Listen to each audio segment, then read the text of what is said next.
What is up, everybody? Welcome to another edition of Drive for Show DFS for Dough here on RotoGrinders.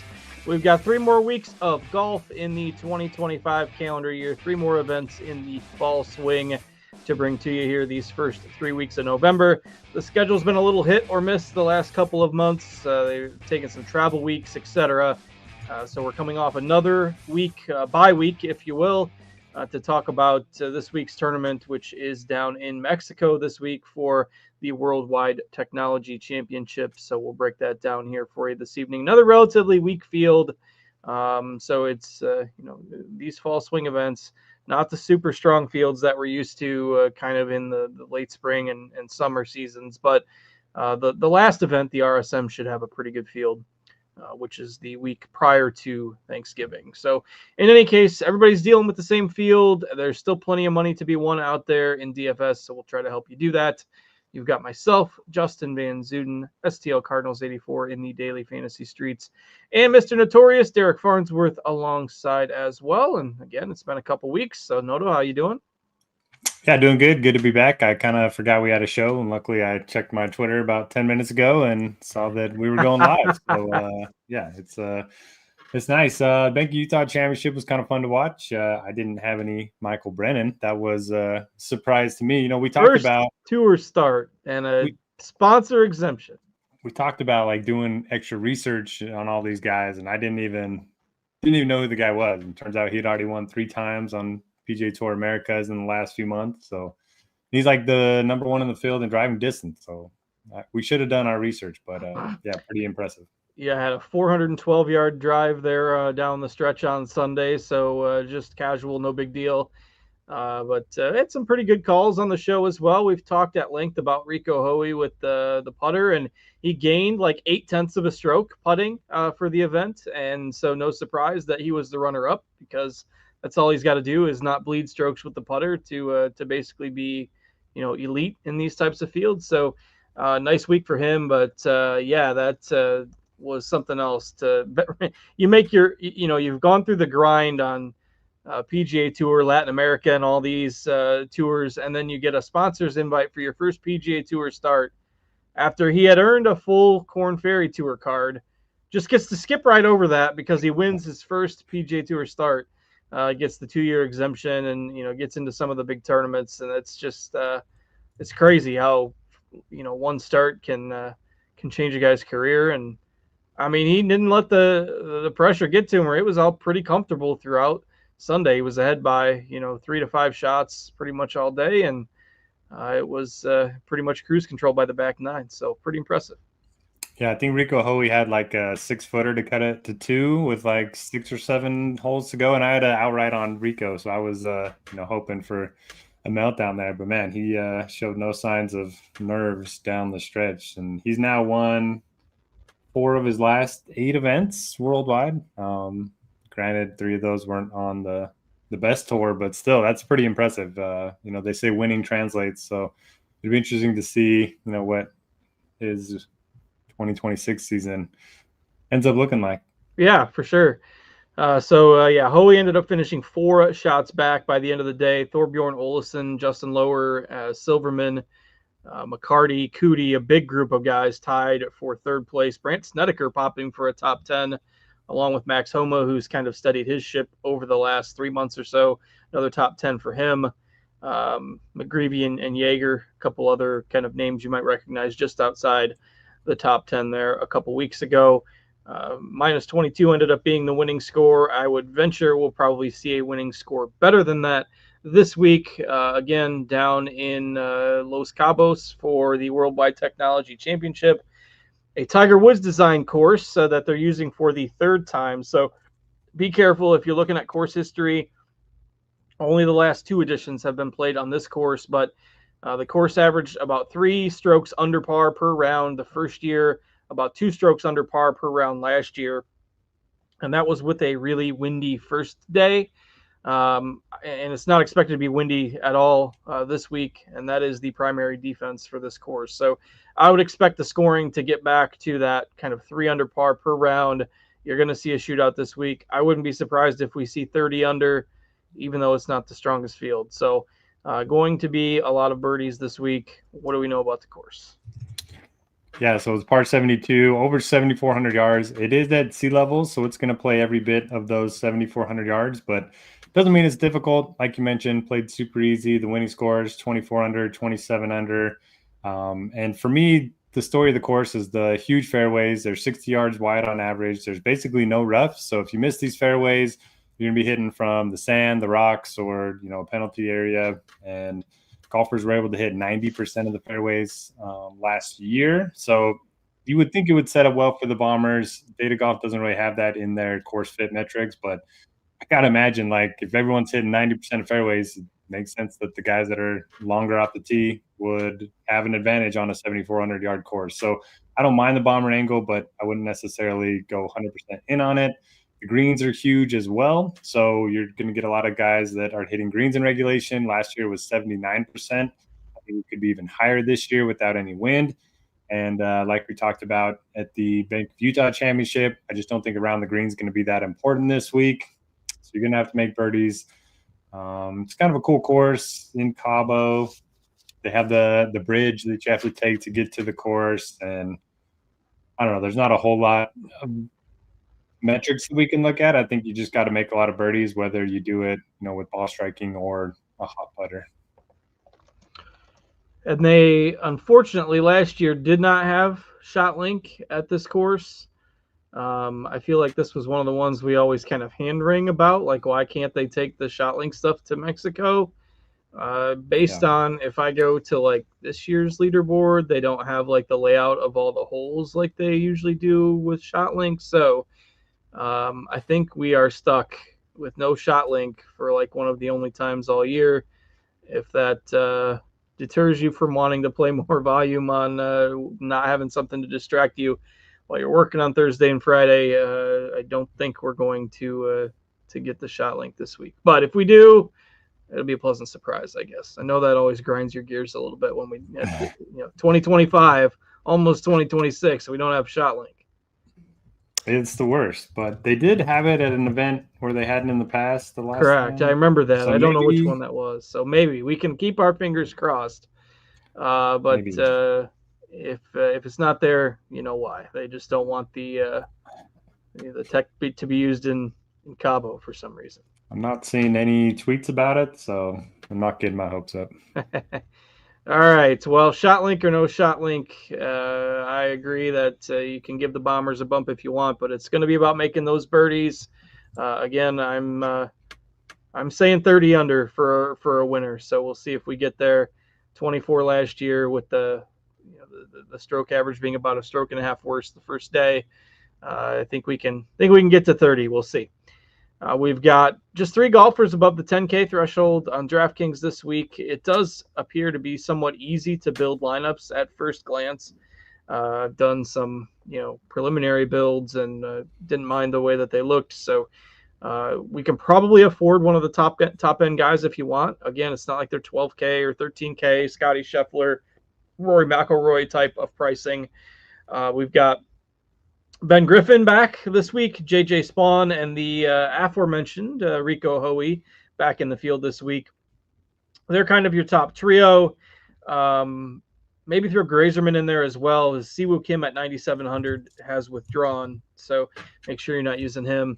I know we still had him in projections earlier. If you're using our projections, we'll work to get him out of there. So we'll say a top 4, 9,800 and above: Griffin, Spawn, Hoey, Grazerman. What are you doing with that group this week? Yeah, and what's becoming a recurring theme in these week-filled events, I love the 10Ks, the 9Ks, and the 7Ks, and then the 8Ks and 6Ks are kind of ugly. So I do like starting with somebody up here. Ben Griffin's just been so good for so long that he's probably my favorite. A couple top 25s at this event. And he's added some distance. Over the last 18 months, he's 64th in driving distance. Then over the last 6 months, he's 42nd. So he's gotten progressively better with the driving distance. It's probably thanks to all that creatine he's been taking before rounds. That was also the reason why he 5-putted a 4-footer or whatever it was. But kidding aside, yeah, he's a strong play. He hasn't had a bad outing in a long time. JJ Spawn, I'm okay with, but I prefer Griffin. do like Rico Hoey. I mean, this guy's been awesome. 3 top 10s in his last 4 starts since doing the putter switch. T45 here last year. And my pick to win is going to be Grazerman. He now has 5 runner-up finishes. The last one coming against Xander in Japan a couple weeks ago, where he almost sold out to force the playoff. He's the best putter, one of the best putters on the PGA Tour. The tee to green game looked good his last time out. He was 4th here last year. Loves birdie fests. I don't know. I think he's a great play. So I'm probably going to start a lot of lineups with Griffin and Grazerman and then kind of dip down.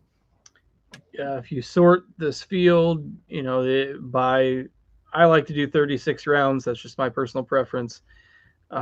Griffin, Spawn, and Grazerman are the only guys in this field that are top 30 in every strokes gained category over the last 36 rounds. Obviously, Hoey is not to that level with the putter. That's what's keeping him down. But Griffin, Spawn, and Grazerman, pretty solid all around otherwise.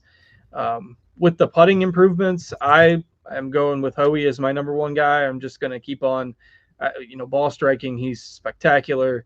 I'd put Griffin number 2, Grazerman and Spawn behind them, but not really a bad play in this bunch, just kind of personal preference how I am planning to play them this week. Looks like Griffin and Spawn are paired together. Griffin and Spawn are paired together with William Mao in one of the featured groups. So if you are not having the shot tracker and you want to watch the featured groups, if you've got access to that subscription, then you might get to watch those guys if you're interested. I'm not gonna lie, I would always look at those like 10 years ago and at least play one of the guys from the featured groups each week just to make sure I could watch them. But now with the shot link on every course, and I don't think this is the first time I've looked at it probably in a year. Yeah, when they first came out, it was like, what? We can watch featured groups? It was great. Now I don't even know how to watch it. I think it's through we have a ESPN Plus subscription. Yeah, so that's how they have those. Subscription, of course, you got to pay. But all right, I won't get on that soapbox. So that is our top group. Again, I think all 4 are playable. I kind of agree with Noto's take that the 10Ks and the 9Ks are really solid. Then you got a little bit of a dip in the 8s. I might like the 8s a little bit better. We'll see when we get there. But again, no Siwoo Kim at 9,700. He's withdrawn this week, so make sure you're not playing him. We've got Thor Bjornsson at 9,500, a guy that I've been playing quite a bit here in the fall swing. He hasn't missed a cut since back in July, and he's been playing pretty much every event in the fall, so he's been playing well. Garrick Higgo probably has the best current form of anybody in the field, at least if you're going multiple events. Obviously he hasn't won, but he's got a 4th, a 2nd, and a 7th in his last 3 starts during the fall swing. He tends to be pretty streaky, so you probably get a few different schools of thought on him this week. For me, it's up to 9,300, and I haven't really played him along the way. Doesn't feel like a spot where I want to hop aboard, but you've got him. You've got Olesen coming off a strong finish. You and then Brennan, of course, coming off the win in Utah. Those are your 9K options this week. Who are you looking at here? This is like the range of usual 7K golfers that have caught fire recently. You mentioned Higgo, 3 straight top 7s. You got Olesen with 3 straight top 14s. Kevin Yu with 3 straight top 20s. So a bunch of guys just in really good form during the fall swing. I don't mind Higgo in tournaments. I think he probably has the lowest floor of anybody in this range. So I wouldn't use him in cash games. But Thor Bjornsson's been great. If you want to play the bomber angle, he certainly makes a lot of sense. My favorite's probably Kevin Yu. He's been playing really well. Fits the bomber angle. Very good on very easy courses. He's number 2 in the field behind Ben Griffin. And that's one of the rabbit hole filters that I'm looking at this week. And then, I just think all these guys are pretty strong plays. I probably won't have any Michael Brennan. But other than that, I'll probably have exposure to all the guys in the 9s. Yeah, I think it's a really interesting discussion on how you want to handle these guys. Again, I'm probably not jumping aboard with Higgo, but that's just because I've missed the boat. Kevin Yu is my favorite. It definitely fits that bomber mold. Good form. And I kind of hope his ownership is down a bit because he did miss the cut in his first crack at this course, but that was 2 years ago. He's been a much better golfer since then. I mean, we weren't seeing anything resembling this kind of form from Kevin Yu back then. So he's second off the tee in this field last 36 rounds to only Hoey, of course. 12th in ball striking, 14th in total strokes gained, and he tends to be pretty aggressive on these easier courses. So, as Noto just mentioned, I think you is my favorite play in this range. I'd probably put Thor Bjornsson next, and I will be underweight on the others. Really curious to see, what Brennan does to follow up the victory. Now that he's 9K, he was 6,900 at the Bank of Utah when he won. So up to 9K. I think we've got his projected ownership at like 7%. I'll be curious to see where that ends up, because he's still obviously not a household name, but coming off a win, people that are playing DFS during this swing tend to be a little bit more, plugged into checking out game logs and things like that. If they don't have time to research everything between football and hockey and basketball and all that, it's a busy time on the sports calendar. So curious to see where Brennan's ownership ends up. I think he will be lower owned in the higher stakes type of tournaments, but we have him at actually 9% right now. All right. Anything else on the 9K and up range? I think that's it for me. All right, let's go ahead and dip down into the 8s, where I think we're kind of going to be in agreement that this isn't our favorite range to target, but there are quite a few names here. Pretty much one guy at each price level, 89, 88, 87, 86, etc. One guy at each spot. I won't name them all, but our good friend that we never get right anymore, Keith Mitchell, is in here. Pearson Coody, another guy that might be, kind of on the up and up in terms of PGA Tour future. Echeverria is, if I had to guess, going to be the most popular in this range. Matt Kuchar, not long off the tee at all anymore, but obviously has made some headlines here. He's had a good finish here, which wouldn't seem like it'd be his kind of course, but he's there at 8,200. You mentioned you don't like this range all that much. Are you skipping it entirely? Or, I like Echeverria quite a bit, but otherwise, I can kind of leave most of these guys, I think.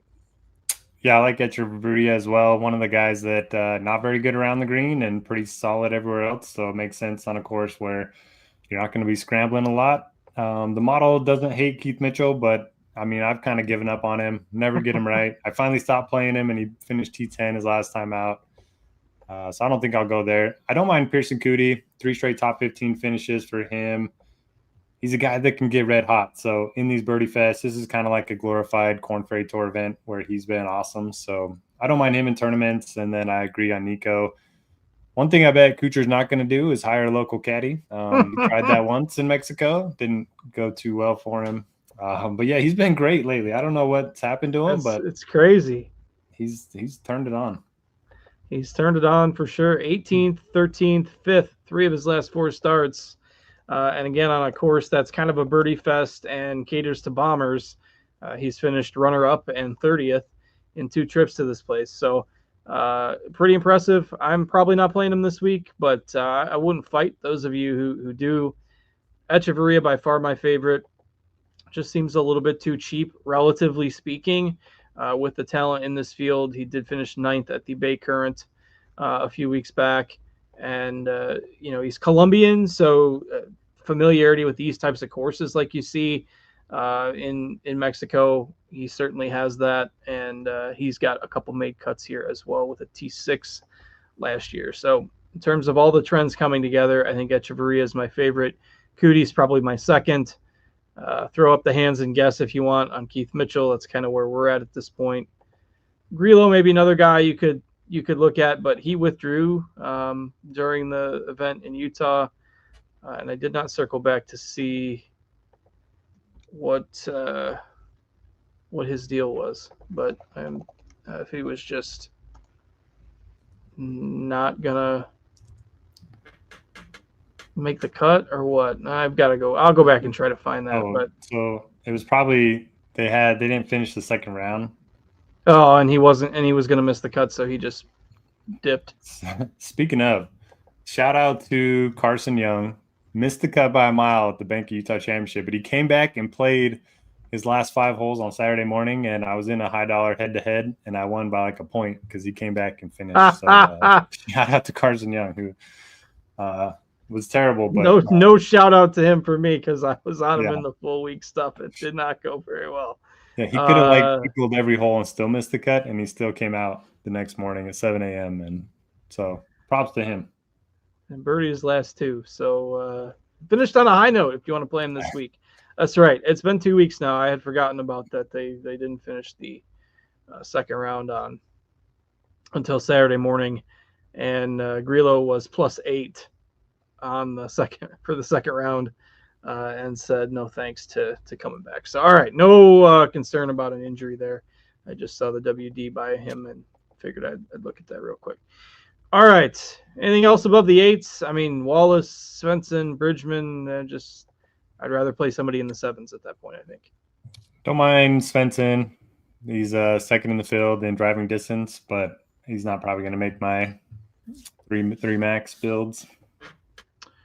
All right, I'm going to redeem myself for us not catching on to Brennan. Okay.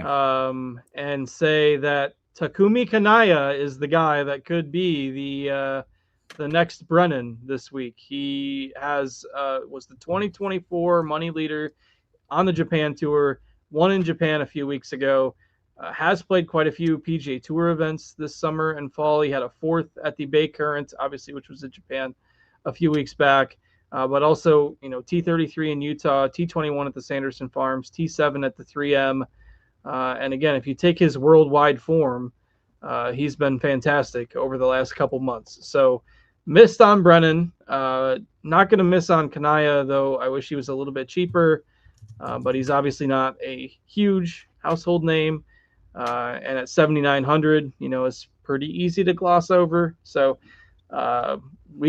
people are sharp that know what they're doing. So we've got fairly high projected ownership on him, which surprises me a bit. I didn't expect it to be that high, but maybe that's just our pull over at RotoGrinders. But I like Kanaya at 7,900. You've got Jaeger coming off a pretty good finish as well at 7,800. A couple of Noto favorites in the upper part of the 7K range as well. Victor Perez is in here, who we've talked about quite a bit this fall. So some names you can look at from, say, 75 to 7,900. Kanaya, Jaeger. I'll buy on the Perez hype this week a little bit too. What are you looking at in here? Yeah, I do like Perez. You know me too well. A guy that good off the tee, good iron player, good putter, just can't chip. So not too worried about him this week just because he's not going to have to chip that much. I like Matty Schmidt at 7,500. He's been pretty consistent, and he's one of the best birdie makers in this range. He's 9th over the last 12 months. So guy that can make a bunch of birdies and outscore his finishing position. Don't mind the Jaeger call. Don't mind the Kanaya call. If you want another talented young guy that's kind of going to get overlooked, John Kiefer.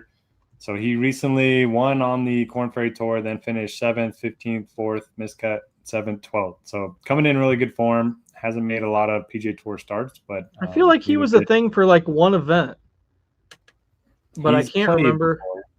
He played the Canadian Open. And he played the U.S. Open, but I know he probably – Pro was it the Pro Tour?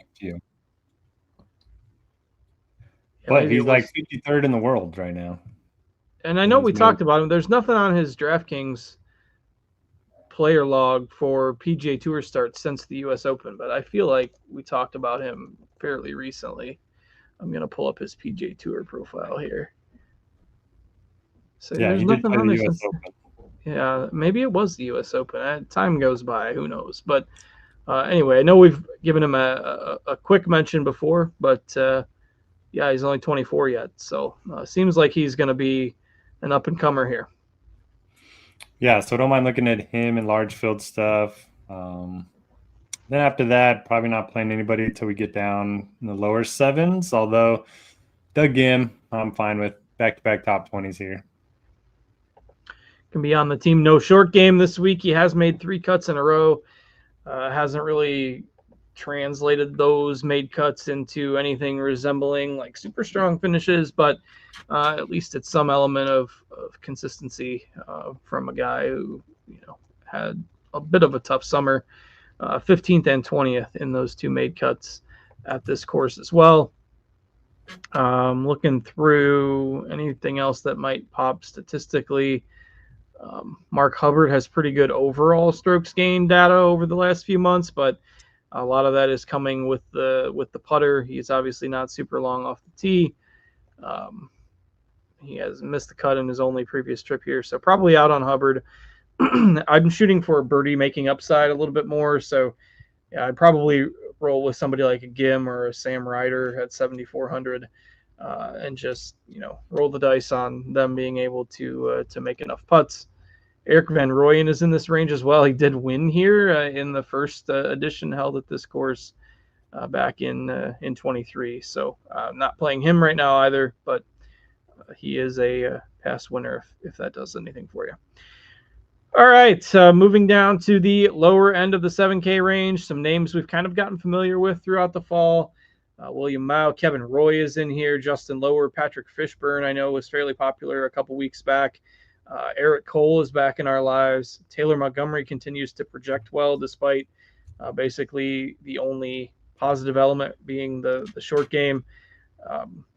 It's a lot of risk reward in here, but I'm going to tend to lean towards the ball strikers, which would be like the Fishburne, Roy, even Clanton maybe, even though we haven't seen as much ceiling from him in recent months.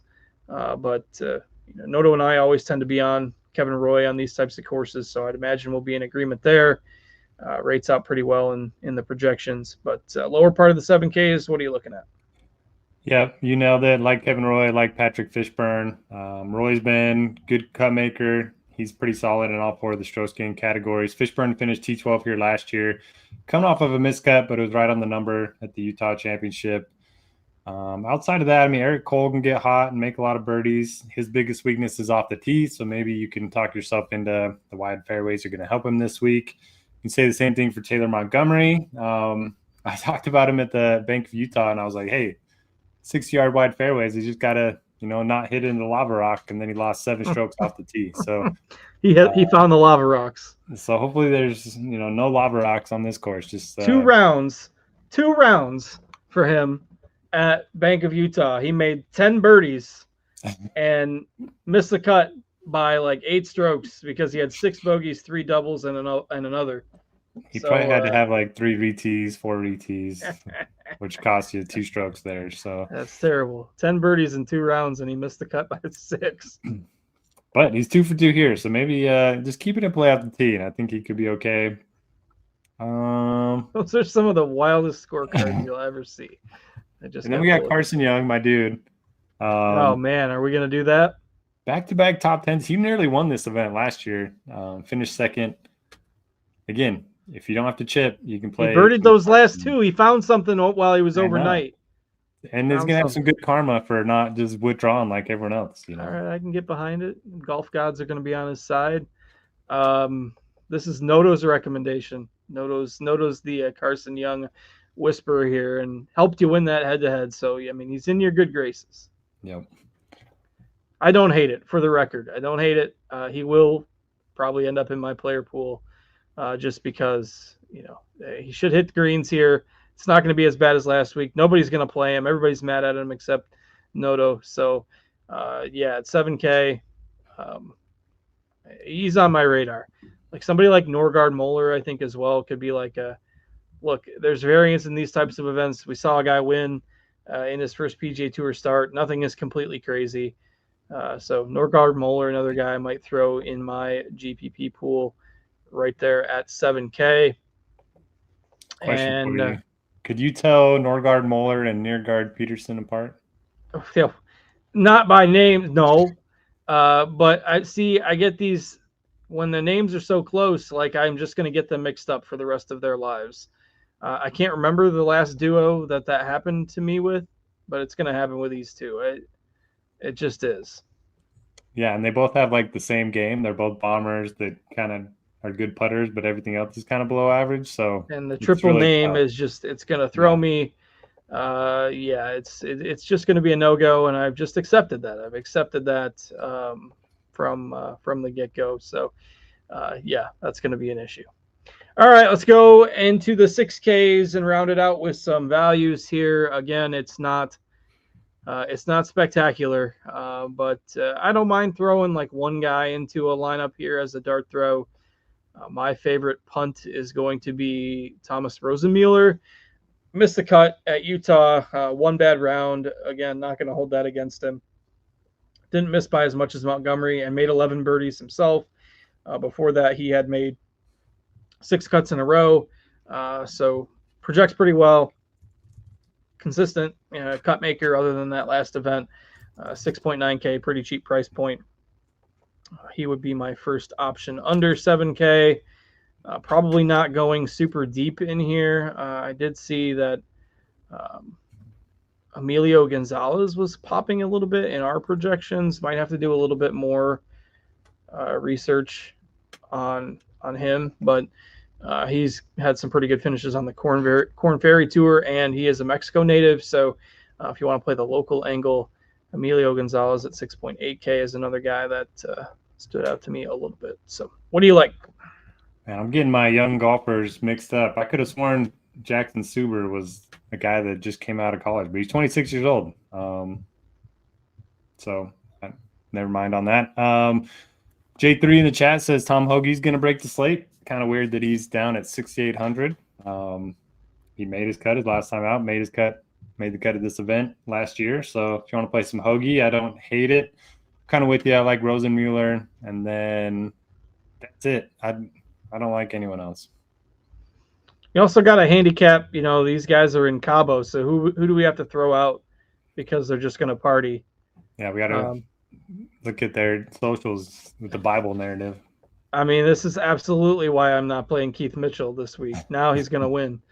But another angle to look at this week. But yeah, there's not much else. Lower end of the 7Ks gets pretty weak in these types of fields.